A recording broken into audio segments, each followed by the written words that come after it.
몇 달 전에 그 트럼프 대통령이요, 이제 예루살렘을 이스라엘의 수도다 이렇게 선언해가지고 아주 큰 혼란이 있었습니다.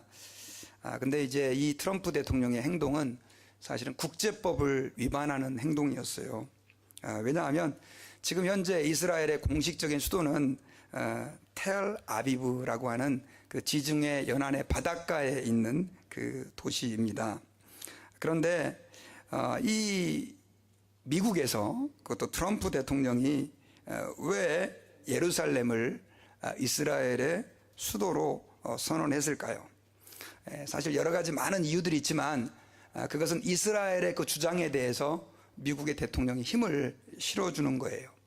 그런데 이제 이게 결국 지금 그 중동에 있는 많은 무슬림 이슬람 나라들을 자극을 해가지고 사실은 지금도 보이지 않게 상당한 그 문제들이 밑에서 지금 발생하고 있습니다. 원래 그 예루살렘은요, 사실은 이스라엘이 예수님 시대에, 그러니까 이제 AD 70년경이죠. 예수님이 돌아가시고 나서 이제 한 몇 년입니까? 예수님이 26년, 7년에 돌아가셨으니까 한 6년 정도 뒤에 이 디도 장군이라고 하는 로마의 장군에 의해서 예루살렘 성과 성전이 다 무너져 버렸습니다. 그리고 그 백성들은 다 죽임을 당하고 전 세계에 흩어져 버려 가지고 1948년까지 나라가 없었어요. 그렇게 나라가 없다가 이스라엘이 나라를 가지게 된 게 1948년입니다. 1차 세계대전이 끝나고 그 당시 이스라엘을 지배하고 있던 나라가 그 오스만 제국이라고 하는 그 나라였어요. 지금의 터키의 전신이 되는 그런 나라입니다. 그런데 그 오스만 제국이 1차 대전에서 패전을 하고 그럼으로 인해서 이제 이스라엘이 뭐 어부지리 비슷하게 그 유엔의 도움으로 나라를 찾을 수가 있었습니다. 근데 이제 문제가 생긴 거예요. 2000년 동안 나라가 없다 보니까 그 예루살렘은 기독교의 성지이기도 하고 그 다음 또 유대교의 성지이기도 하고 또 이슬람교 마호멧이 그 지금 그 성전 있는 그 자리에서 승천했다라고 하는 그런 전설이 있거든요. 그래가지고 결국은 이 이슬람의 성지가 돼가지고 이 어느 한 나라에 이 예루살렘을 수도로 줄 수가 없는 거예요. 그래가지고 유엔에서는 어떻게 결정을 했냐면 예루살렘 지역을 전 세계의 어느 나라도 속하지 않은 그런 지역으로 유엔에서 공언을 한 것입니다. 그런데 이스라엘이 그렇게 이제 이스라엘 땅을 회복하게 됨으로 인해 가지고 중동 국가들이 화가 났어요. 화가 나가지고 이스라엘을 공격해 오는데 문제는 그 전쟁에서 이스라엘이 큰 승리를 거둔 겁니다. 그리고 나서 이스라엘은 그 예루살렘의 서쪽 지역을 다 점령을 하고요. 그 다음에 1967년에는 동쪽 지역까지 점령을 하게 돼서 지금 현재 이스라엘 땅을 회복하게 되면서 이스라엘이 어떤 법을 만들었냐면 예루살렘은 이제 영원한 이스라엘의 수도다, 캐피탈이다 이렇게 선언을 하게 됩니다. 그러다 보니까 그 선언 때문에 또 그것을 인정하지 않는 지금 이제 팔레스타인이라든가 이슬람 국가들은 끊임없이 거기에서 지금 뭐가 일어나고 있습니까? 전쟁과 테러가 계속해서 지금도 일어나고 있죠. 그런데다가 이제 지금 미국의 대통령이 그 이스라엘의 선언을 지지해주는 그런 어떤 발언을 하게 됨으로 인해서 결국은 지금 사실은 이런 문제가 생기고 있는 거죠. 그래서 여러분 지금 이 남과 북한이 굉장히 지금 심각한 상태에 있지만 이 남북한보다도 더 지금 심각한 곳이 어디냐면 사실은 예루살렘 땅이다라고 얘기를 해도 과언이 아닙니다. 그런데 여러분 이게 되게 아이러니해요. 왜냐하면 이 예루살렘이라고 하는 지역은요 원래 뜻이 무슨 뜻이냐면 한번 따라해 봅시다. 평화의 땅. 이 예루살렘이라고 하는 뜻이 여러분 그 이스라엘 사람들이 그 히브리 말로 평화라는 말이 샬롬 들어보셨죠? 샬롬 이게 그 평화라고 하는 뜻이거든요.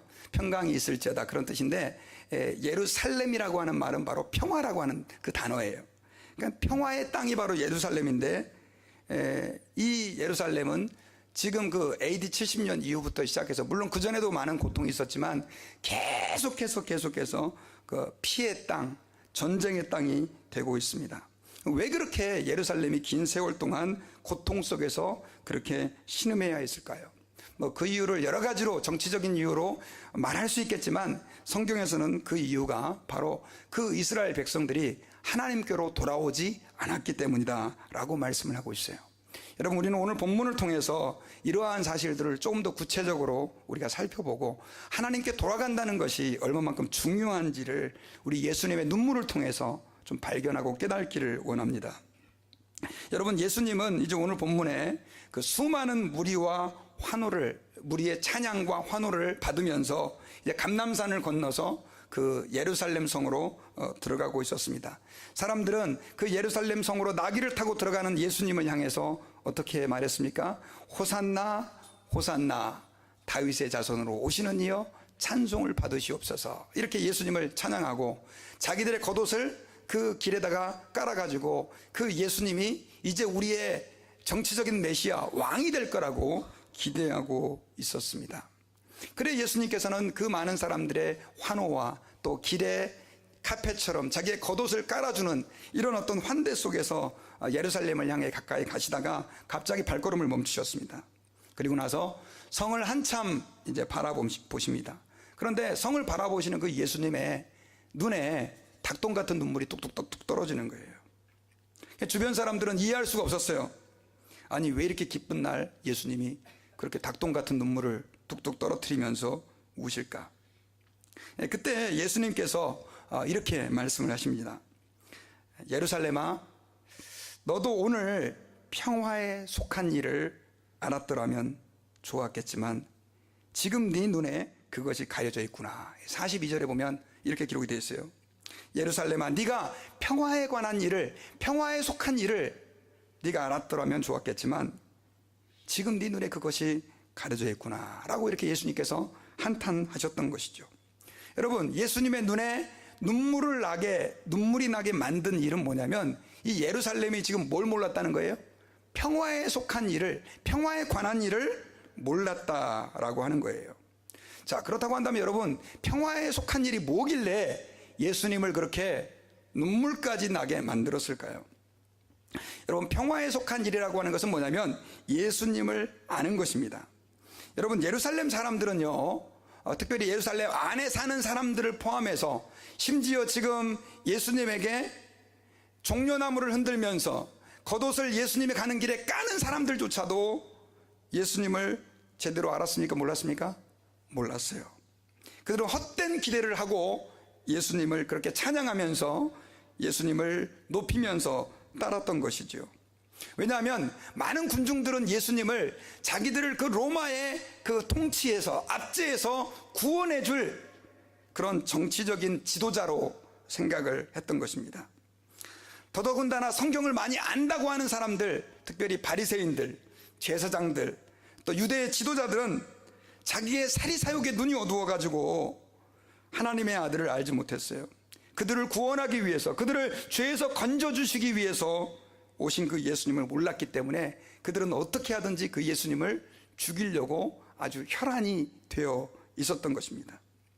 그 예수님이 그 예루살렘을 바라보시고 그 군중들을 바라보니 눈물이 나겠습니까? 안 나겠습니까? 눈물이 나겠죠. 그리고 나서 예수님께서 이 예루살렘 성에 대해서 예언을 하십니다. 어떤 예언을 하시냐면요, 예루살렘아, 어느 날 때가 이르면 원수들이 토둔을 쌓고, 토둔이라고 하는 것은 이 흙으로 쌓은 높은 그런 이렇게 뭐죠? 이렇게 성 같은 뚝 같은 거, 뚝 같은 겁니다. 그래서 그것을 쌓고 너를 둘러 사면으로 포위하고 너와 그 가운데 있는 내 자식들을 땅에 메어치고 돌 하나에 돌 위에 남기지 않을 것인데 그것은 내가 보살핌을 받는 날을 알지 못하기 때문이다. 이런 얘기를 하셔요. 여러분, 이 예언이 사실 어려운 내용이지만 이런 뜻입니다.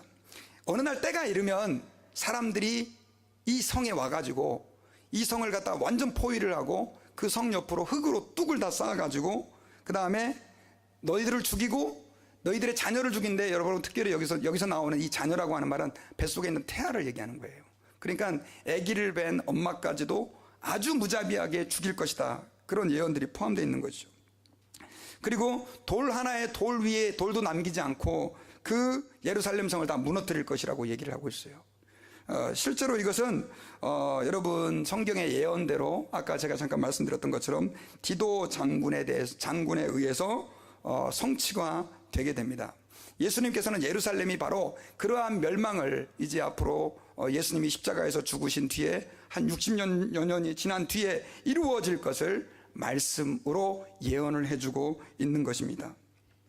자, 그런데 예수님께서 이 말씀, 이 예루살렘에 대해서 이러한 예언을 하시고 나서 또 한 번 무엇을 하시냐면 예루살렘이 그렇게 되는 그 이유를 설명을 해주는 거예요. 왜 예루살렘이 바로 그러한 비참한 지경에 이르게 되는지. 그 이유는 보살핌을 받는 날을 알지 못했기 때문이다. 자, 여러분 여기서 우리가 좀 주목해야 됩니다. 아까 예수님께서 예루살렘을 보고 우신 이유를 첫 번째는 뭐라고 얘기를 했습니까? 평화에 속한 것을 알지 못했기 때문이라고 그랬죠. 그리고 이번에는 예수님께서 이 예루살렘이 돌 하나에 돌 위에 그러니까 완전 처참하게 무너진다는 뜻이죠. 무너지고 토둔에 의해서 포위되어 가지고 아기를 뵌 엄마까지도 죽임을 당하는 이런 비참한 이유가 뭐냐? 바로 보살핌의 날을 알지 못했기 때문이다 라고 예수님께서는 말씀하고 있어요. 자, 우리 44절을 한번 읽어봅시다. 44절. 자, 시작. 또 너와 그 가운데 있는 내 제자들을 땅에 메어치며 돌 하나도 돌 위에 남기지 아니하리니 이는 내가 보살핌을 받는 날을 알지 못함이니라 하시니라. 보살핌을 받는 날을 알지 못하니까 결국은 이런 고통을 당할 것이다 라고 얘기를 하고 있어요. 자, 여기서 보살핌을 받는 날이라고 하는 게 굉장히 중요해요. 그들이 그렇게 된 이유가 바로 보살핌을 받는 날을 알지 못하기 때문인데, 그럼 보살핌을 받는 날이라는 게 뭐냐? 이것은 원문을 보면요, 하나님이 방문하신 때를 말해요. 언제라고요? 하나님이 방문하시는 때, 하나님이 구원하시는 때를 말하는 거예요. 그러니까 예루살렘 사람들은 하나님이 방문하시는 때, 하나님이 구원하시는 날을 알지 못하니까 이런 잔혹한 심판을 받게 될 것이다 라고 오늘 말씀에서는 말씀하고 있는 것이죠. 그리고 나서 예수님이 이제 성전에 들어가십니다. 들어가셨는데 보니까 사람들이 성전 안에서 기도는 안 하고 뭘 하고 있냐면 자꾸만 장사를 하고 있는 거예요. 장사를.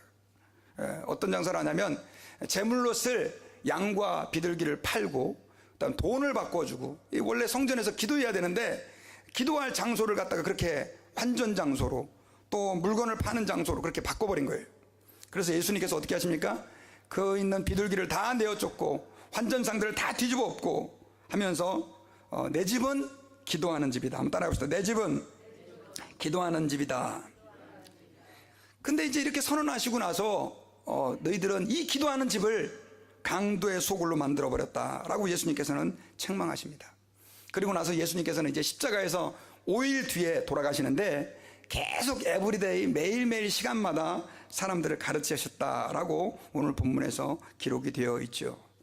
자, 우리가 오늘 이 본문을 가지고 하나님께서 우리에게 주시는 메시지를 우리가 받기를 원하는데, 우리가 좀 여기서 좀 진지하게 한번 생각해 볼 것이 뭐냐면, 예수님은 예루살렘을 보고 우셨다라고 되어 있죠. 그죠?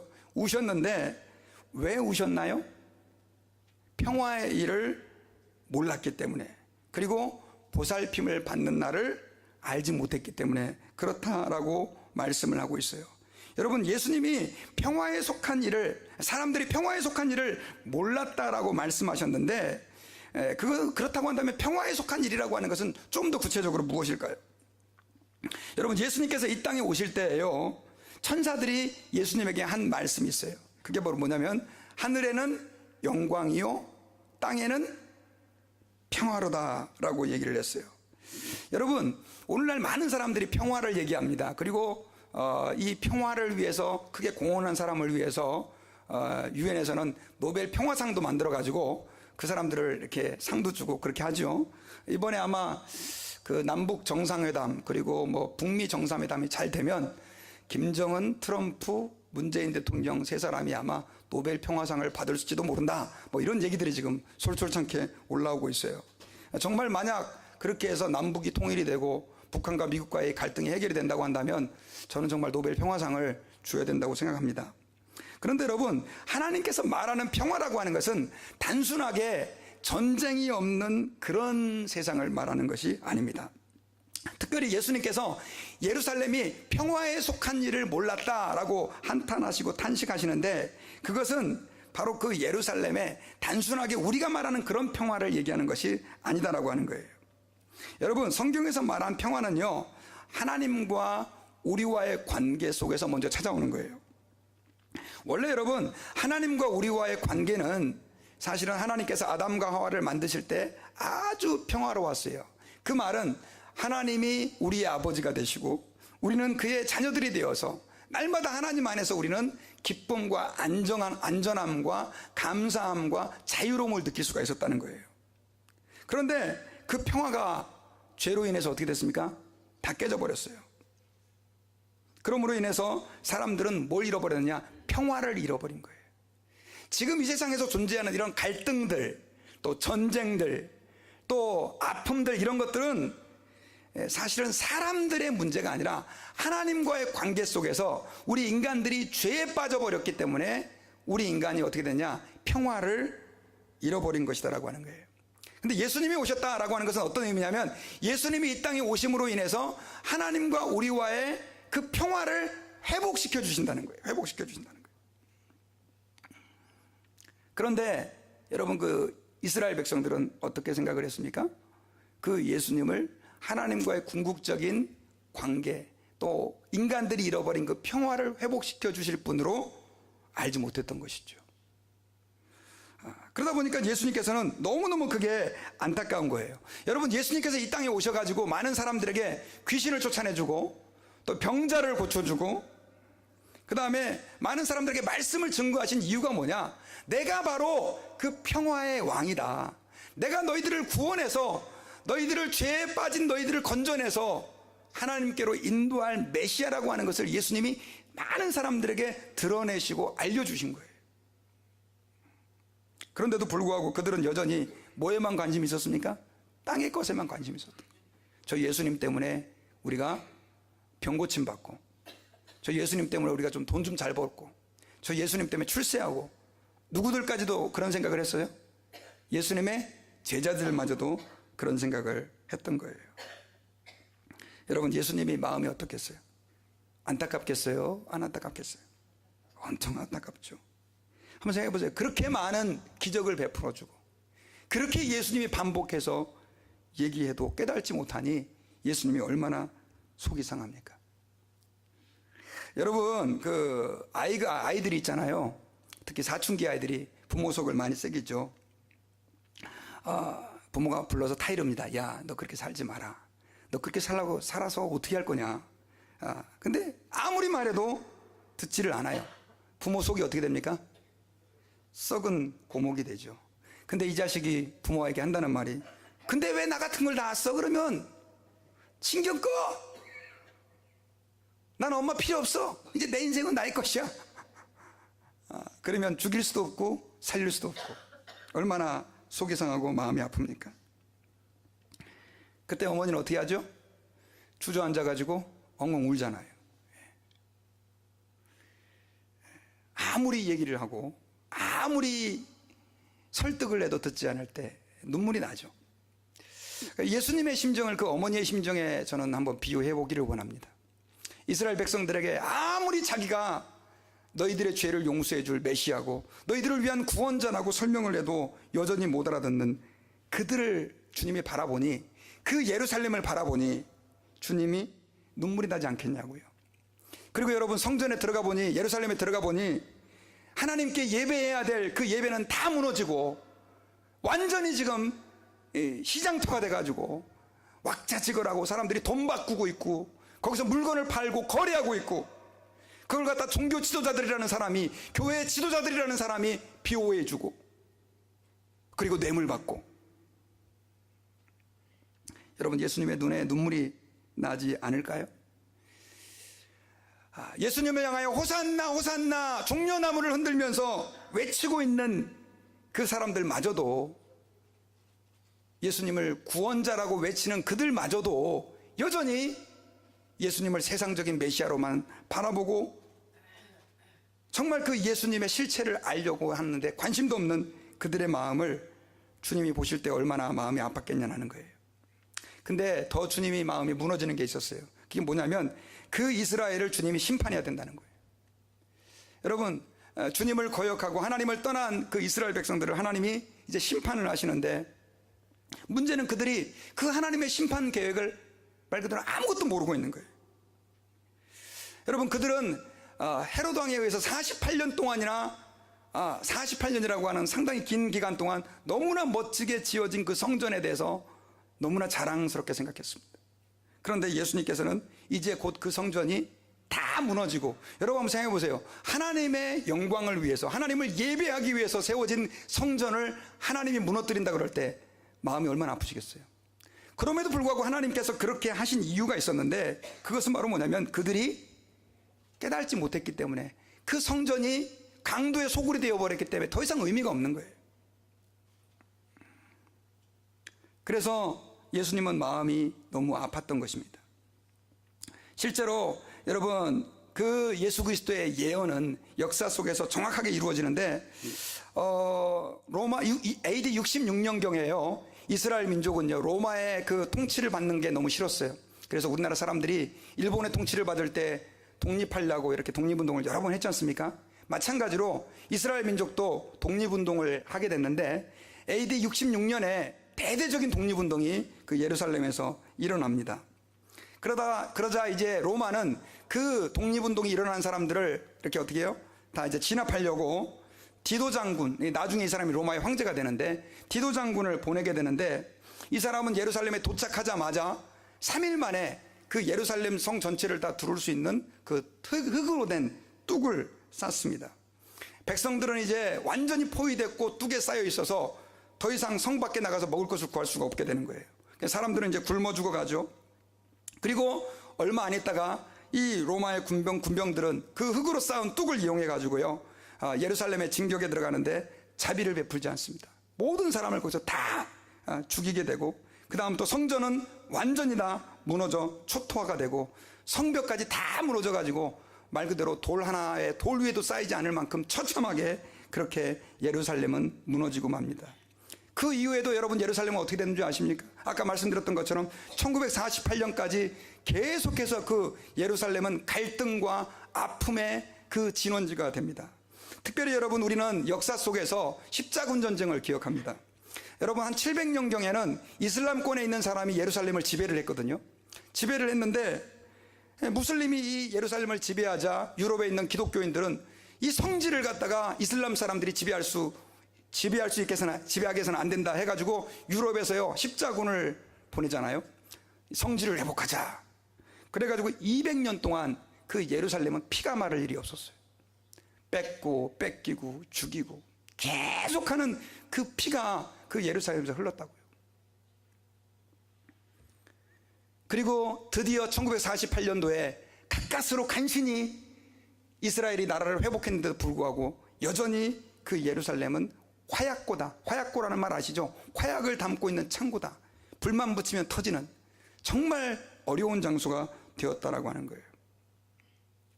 이러한 내용을 아시는 예수님께서 그 예루살렘을 바라보시니 얼마나 마음이 아프셨겠어요. 여러분, 그 찬양 중에 이런 찬양이 있어요. 얼마나 아프실까라고 하는 찬양인데요. 여러분, 제가 한번 그 찬양 여러분들과 함께, 잠깐만요.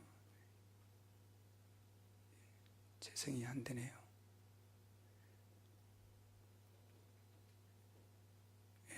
재생이 안 됩니다. 나오네요. 자, 잠깐만 한번 이 찬양 한번 보시기 바랍니다. 볼륨 좀 올려주세요.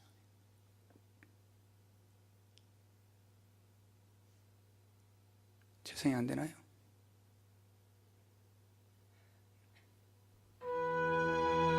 불 좀 잠깐 꺼주시고요.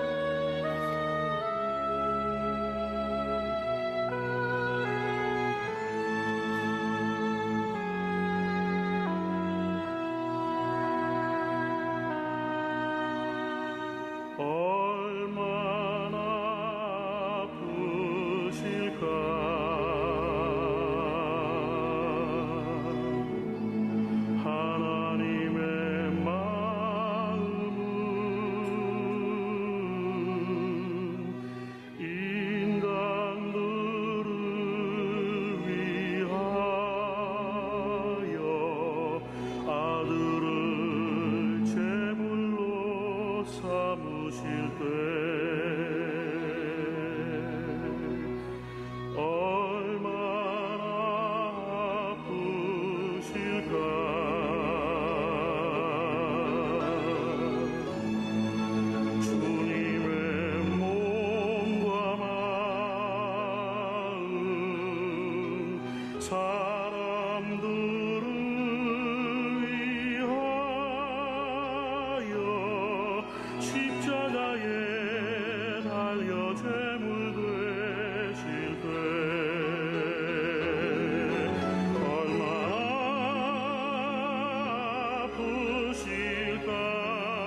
말씀은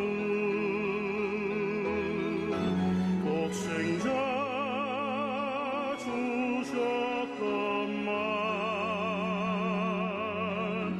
인간들 부족하다 원망할 때 얼마나 아프실까. 주님의 심령은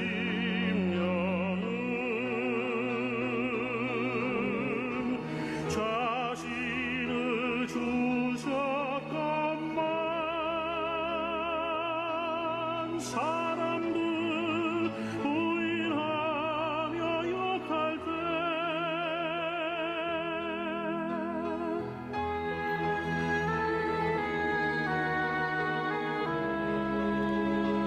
네, 조금 더 긴데요. 이 찬양을 제가 지난 한 주 동안 계속 좀 이렇게 묵상하면서 불렀었어요.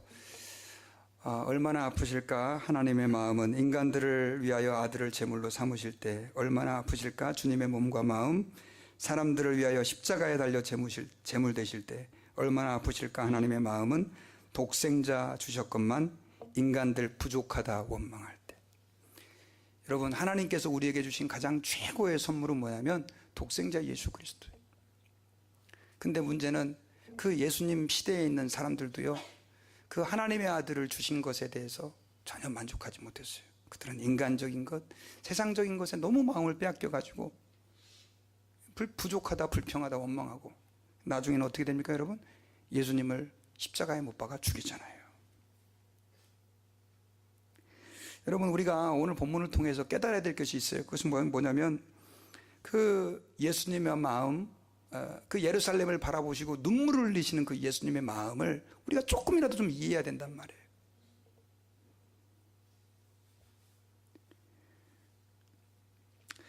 그렇게 못 알아듣는 사람들을 위해서 여러분, 그 예수님께서 성전에 들어가셔가지고 성전을 정결케 하신 일 있잖아요.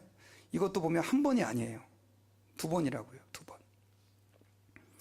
아무리 예수님께서는 성전을 정결케 하고 사람들에게 소리를 지르고 이러지 말아라, 이 집이 기도하는 집이 되어야 된다라고 얘기를 해도 사람들은 못 깨닫는 거예요. 여러분, 그 예수님의 5일간의 행적 동안 엄청나게 많은 설교를 하셨거든요. 이제 보시면 여러분이 누가복음 지금 19장인데 24장까지 물론 이제 부활까지 나오지만 엄청나게 많은 설교를 예수님이 어디서 행하셨냐면 예루살렘에서 십자가에서 잡히시기 전에 했단 말이에요. 주님의 안타까움을 우리가 좀 기억해야 돼요. 주님의 마음을 알아야 된단 말이에요. 여러분, 우리는 기억해야 돼요. 예수 그리스도 바깥에는 구원이 없어요. 오직 참된 구원은 예수 그리스도 안에만 있어요. 이건 우리가 죄사함 받고 천국 가는 문제만이 아니에요. 이 땅에서의 삶도 마찬가지예요. 여러분, 예수님 안에 있을 때 여러분들이 예수님 안에서만 여러분들의 인생이 진정 의미 있고 가치 있을 수가 있는 거예요. 근데 인간들은 그렇지 않아요. 돈만 있으면 돼. 예수님 필요 없어요. 나 몸만 건강하면 돼. 예수님은 그냥 옵션이고요. 여러분, 그런 예수님이 그런 우리를 보실 때 눈물을 흘리시는 거예요. 여러분, 만약 예수님께서 지금 예루살렘을 보시고 이렇게 눈물을 흘리셨는데 오늘날 여기 오셔서 우리를 보셨다면 어떤 마음이 드실까요? 저는 이렇게 생각해요.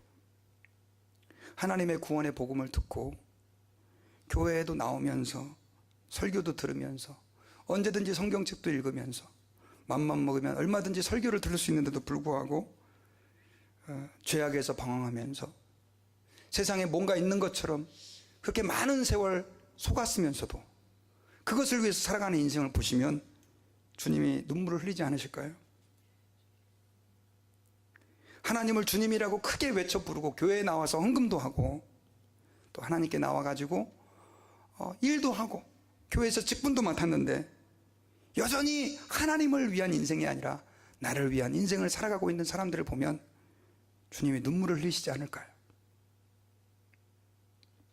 저는 여러분, 주님이 우리 보고 안 울었으면 좋겠어요. 우리 보고 웃었으면 좋겠어요. 아멘. 성경에는요, 이렇게 주님이 우시는 장면들이 나오는데요, 막 웃으시는 장면도 나와요. 제가 사실은 더 이렇게 주님이 우시는 장면에 대해서 얘기하면 너무 마음이 아플 것 같아가지고 제가 반대로 설교를 좀 하려고 그래요. 여러분, 전 주님이 좀 웃으셨으면 좋겠어요. 그럼 언제 주님이 웃으셨느냐? 여러분, 그 스바냐서 3장 17절에 보면요, 주님이 이렇게 말씀하셨어요. 너의 하나님 여호와가 너희 가운데 계시니 그는 구원을 베푸실 전능자시라. 그가 너로 인하여 기쁨을 이기지 못하시고 너를 잠잠히 사랑하시며 즐거이 부르며 기뻐하시리라. 주님이 우리 때문에 우시는 게 아니라 우리를 잠잠히 사랑하고 기쁨을 우리 때문에 이기지 못하시고 우리 때문에 막 즐거워하고 기뻐하시는 그 주님.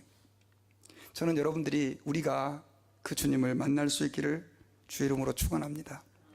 그럼 언제 주님이 이렇게 기뻐하시느냐? 여러분, 성경에는 몇 가지 예가 나오는데요, 우리가 잘 알고 있는 어린 양의 비유예요. 여러분, 이 목자가 양 한 마리를 잃어버렸어요. 한 마리가 어디 갔는지 100마리여야 되는데 보니까 쉬어보니까 99마리밖에 없어요. 그래서 그 목자가 그 양 한 마리를 찾아가지고 어떻게 합니까? 골목마다 다, 산골짜기마다 다 돌아다녀가지고 찾았어요? 못 찾았어요? 찾았어요. 찾아가지고 너무 기뻐가지고 그 양을 목에다가 탁 걸머매고 그리고 막 웃으면서 돌아오게 되죠. 얼마나 기뻤는지 동네 사람들을 다 불러갖고 잔치를 엽니다. 여러분, 잃어버린 양을 찾았어요. 잃어버린 양을. 그러면서 모르겠어요, 고기를 어디서 만들었는지 사람들이 고기를 많이 먹였는데 혹시 다른 양을 잡는 거 아닌가 모르겠어요. 그래가지고 그렇게 잔치를 벌리고 그 주인이 기뻐하잖아요. 여러분, 주인이 언제 기뻐하느냐? 주님이 언제 기뻐하느냐? 우리가 주님께 돌아갈 때 주님이 기뻐하세요. 믿습니까? 엊그저께요, 우리 딸아이가, 우리 예원이가 밤에 좀 늦게 들어온 적이 있었습니다.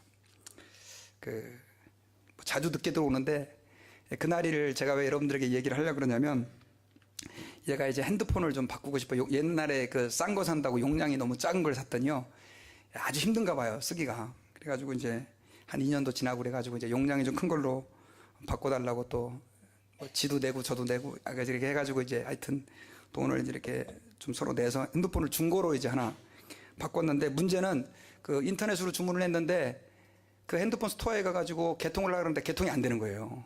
그러니까 엉뚱한 걸 보내준 거예요, 핸드폰을. 그래가지고 지금 리턴을 해야 되는 상황인데, 문제는 이제 그날 폰이 없어서 폰이 없이 하루를 지내게 된 거예요. 왜냐하면 새로 개통한 폰은 개통이 안 되죠. 또 옛날 폰은 이제 죽었죠.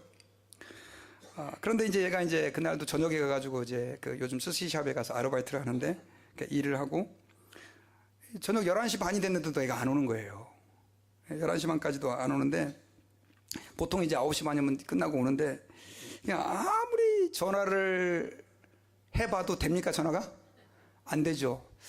그래서 얘에게 연락을 해봐야 되는데 방법이 없는 거예요. 그래가지고 어떻게 연락을 해볼까? 그래, 카카오톡을 하면 혹시 인터넷이 터지는 곳에 있으면은 연락이 되겠지 해가지고 카카오톡을 하려고 했더니 또 용량이 적다고 카카오톡을 설치를 안 해놨어요. 그래가지고 제가 페이스북에 또 메신저가 있거든요. 그거 찾아갖고 또 연락을 해봤는데 아니나, 이것도 연락이 안 되고.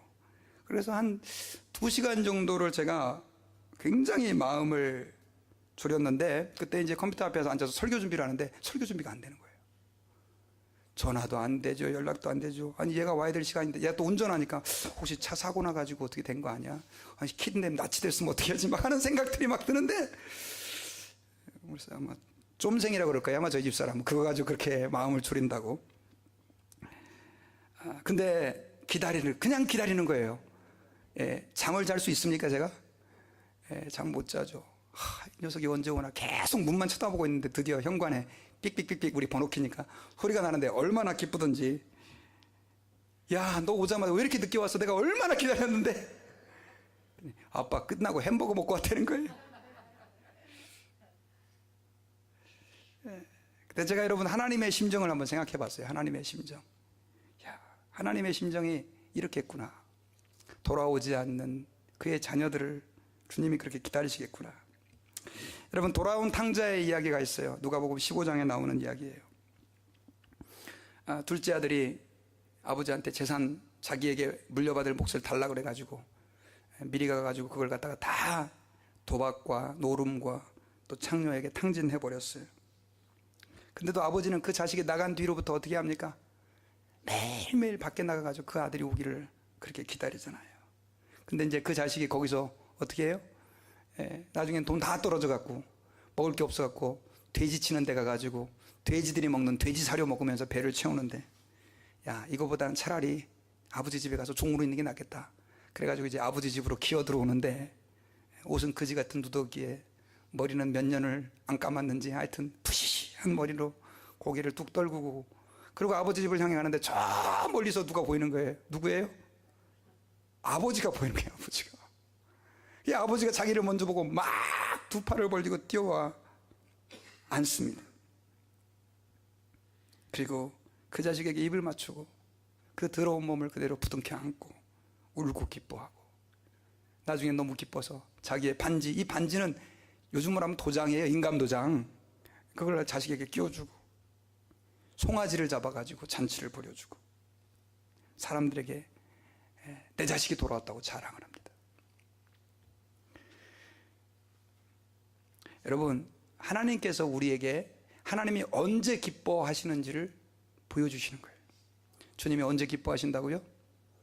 하나님께로 돌아갈 때 주님은 기뻐하세요. 여러분, 구약 성경을 보세요. 구약 성경을 보면 계속해서 주님이 반복해서 하시는 말씀이 있어요. 내게로 돌아와라. 내게로 돌아와라. 자, 그러면 여러분, 우리가 어떻게 주님께로 돌아갈까요? 어떻게 주님께로 돌아가는 것이 무엇일까요? 여러분, 말라기에 보면요, 하나님이 이렇게 얘기를 해요. 내게로 돌아와라. 내게로 돌아와라. 근데 이스라엘 백성들은 하나님 믿는 사람이었어요? 안 믿는 사람이었어요? 네? 이스라엘 백성들은 하나님의 백성이었어요. 하나님의 백성들에게, 하나님을 믿는 사람에게 하나님은 뭐라고 얘기를 해요? 내게로 돌아와라. 그러니까 이스라엘 백성들이, 아니 어떻게 하나님께 돌아갑니까? 그렇게 묻는다고요. 그때 하나님께서 뭘 얘기하셨냐면 11조를 얘기하세요. 저는 여러분들에게 지금 돈 얘기하려고 그러는 게 아니에요. 여러분, 그 말라기서의 가장 핵심은 뭐냐면 이스라엘 백성들이 하나님의 백성이면서도 하나님을 예배하는 삶이 망가져 버린 거예요. 그러니까 하나님은 그들에게 대해서 뭐라고 생각하냐면 그들이 나를 떠났다고 생각하는 거예요. 여러분, 교회만 앉아있다고 우리가 하나님께 와 있는 게 아니에요. 여러분들이 지금 하나님 앞에서 예배하는 삶이 망가져 있다고 한다면 지금 여러분들은 하나님을 떠나 있는 거예요. 여러분, 이 예배 시간에 저는 정말 우리를 기다리고 계시는, 가슴을 벌리고 우리의 심령을 바라고 계시는 그 주님께로 돌아갈 수 있기를 바랍니다. 여러분, 매주마다 드리는 이 예배, 여기에서 주님을, 우리를 기다리시는 그 주님을 우리는 만나야 되는 거예요. 그래서 저는 주님께 돌아가는 것이라고 하는 것은 뭐냐? 하나님 앞에서 예배하는 자로 사는 거예요. 그냥 시간 돼서 예배 시간 채우고 끝나고 가는 게 아니라, 여러분, 왜 우리가 예배 시간에 졸면 안 되는 줄 아십니까? 여러분, 주님은 지금 여기서 막 우리를 막 너무너무 좋아하고 보고 있는데 자고 있어.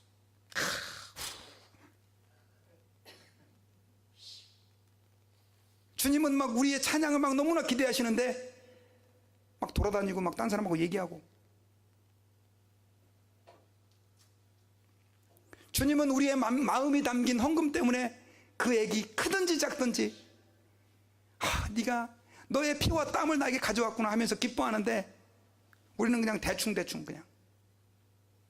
우리 교회는 안 그러시겠지만, 여러분, 하나님께서 이스라엘 백성들에게 돌아오라라고 말할 때는 그들이 외국으로 나간 게 아니에요. 이방신을 섬겼기 때문이 아니에요. 그들이 하나님을 예배하지 않았기 때문이었어요. 여러분, 예수님께서 십자가에서 죽으신 이유가 뭐예요? 우리의 죄를 용서하셔서 우리를 구원하여 하나님 백성 삼으시기 위함이었어요. 그럼 여러분, 우리가 하나님 백성이 왜 됩니까? 하나님을 예배하는 백성이 되는 거예요. 그리고 예수님을 안 믿는 사람들이 주님 앞에 돌아오는 걸 또 주님은 기뻐하세요. 우리가 하나님 앞에서 전도해야 되는 이유는 뭔지 아십니까, 여러분? 주님은 여러분들 때문에, 우리 예배하는 자들 때문에만 기뻐하는 게 아니라 지금 돌아와야 될 주의 자녀들이 밖에서 방황하고 있을 때 주님의 마음은 아픈 거예요. 눈물을 흘리고 계시죠. 저 홍길동이가 지금 저렇게 비즈니스에만 눈이 팔려가지고 내게로 오지 않는구나. 안타까워하시고. 그래서 여러분, 우리는 하나님 앞에서요, 우리를 기다리시고 우리에게 돌아오기를 원하시는 그 주님의 마음을 헤아려 알아서 하나님 앞에서 정말 주님께 돌아가야 될 줄 믿습니다. 다음 주는 여러분 고난주간입니다. 저희 교회가 또 특별히 새벽 기도회를 하는데요, 고난주간에 왜 이런 행사하느냐? 이유는 간단합니다. 주님께 돌아가기 위해서요. 여러분, 우리는 매일매일 주님께 돌아가야 되고 매주 주님께 돌아가야 돼요. 오늘 주님께 돌아가서 주님과 동행했다 할지라도 내일 주님께 돌아가지 아니하면 우리의 삶은 무너지고 망가진다는 걸 기억해야 돼요. 마귀는 우는 사자처럼 두루다니며 삼킬자를 찾고 잠도 안 잔대요. 잠도 안 자. 넘어뜨리려고요.